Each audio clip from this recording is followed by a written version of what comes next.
Hi, everybody. Thanks. My name's Alison Slaats. I'm the director and GIO of Minnesota, MnGeo. MnGeo is our Geospatial Information Office, and we do coordination and work on foundational data sets and many other things for the state of Minnesota.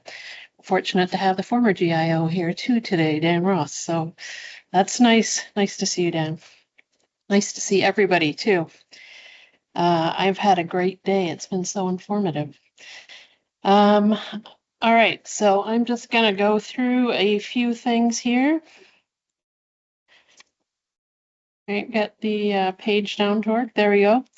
Some important data sets in Minnesota we're working on now, like many states around the country, is 911 data. So this includes address points, street center lines, and emergency service zones. In Minnesota, people have been working hard. We've got some county representation in here. Thank you for all your work doing this. We're 88% done with validation in the state, and you can see the all complete color there is doing great. Northeast region, congratulations. You're all completed with your validation phases, so awesome work.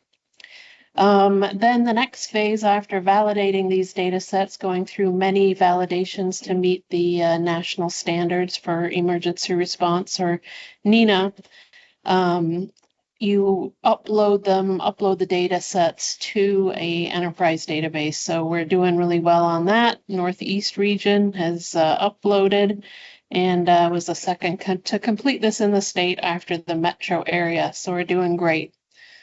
The Statewide Emergency Communications Board, or SECB, is working on guidelines for these data sets. So over time, how often do we need to update them? What are best practices and so on? So that work's ongoing and very useful. And input is being provided, and these documents are being provided by the data producers themselves.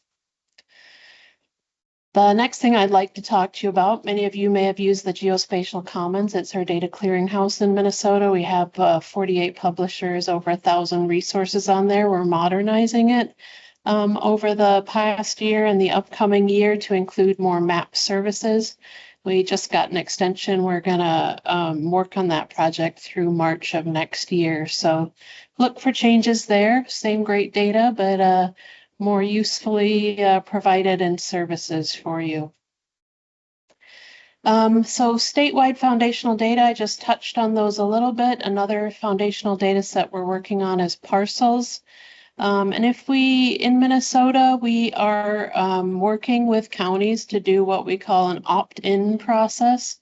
So while this is public data, some counties may not be ready to have them aggregated into a statewide data set. So we're asking counties to opt into that. And on the right-hand side over here, we have our status with parcel data, 55 counties there, and the 911 based data sets on the other side. So those are publicly available as an aggregated data set with a standard schema. That's a schema that was adopted by our Geospatial Advisory Council. So we're pretty glad about this process. Ryan, who was here earlier at the beginning of the day, was talking about counties talking to counties about this. So instead of the state, talking to counties directly, counties talking to counties and talking about the benefits of having their data out there publicly. So address points and street center lines. Here you've got some statistics. We've increased the number of counties with those two data sets, and then parcels is up to 55 now. So good news, and we just continue to see that trend moving towards sharing data openly and in these statewide data sets. Corey spoke this morning about a derivative of parcel data, government-owned lands. So now we are going to produce this data set as a derivative of those parcels every quarter. So it's out there on the Commons if you'd like to look at that. And I think it's pretty neat when you look at that map of government-owned lands in Minnesota to see the pattern there. Note that it doesn't include city lands yet, and that's an improvement we know we'd like to include in the future. So one of those data sets, the address point data set, is being pulled into a national data set called the National Address Database.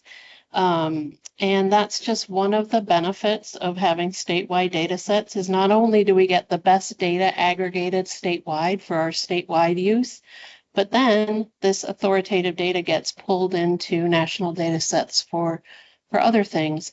And we know that Google Maps, Apple Maps, many other vendors use the National Address Database for improving their data. So it's really great to see this national spatial data infrastructure really working the way it was envisioned or re-envisioned with the new NSDI strategy. It's like local authoritative data is being built, it's being aggregated statewide, and then national, federal agencies and federal or national vendors and international vendors are using it, and everybody's getting the best data possible from the local authoritative source. So pretty neat to see that in action. So yeah, if you're a county here and you haven't opted in, Northeast is pretty good. They're included in these statewide data sets. Here's a map of what Corey was talking about this morning, the PLSS grants that went out through MnGeo. The counties shown in green there were awarded a grant that is ongoing to do PLSS remonumentation. And the blue ones applied, but unfortunately we didn't have enough money to give those counties any funding this time. We hope to get more funding in upcoming years.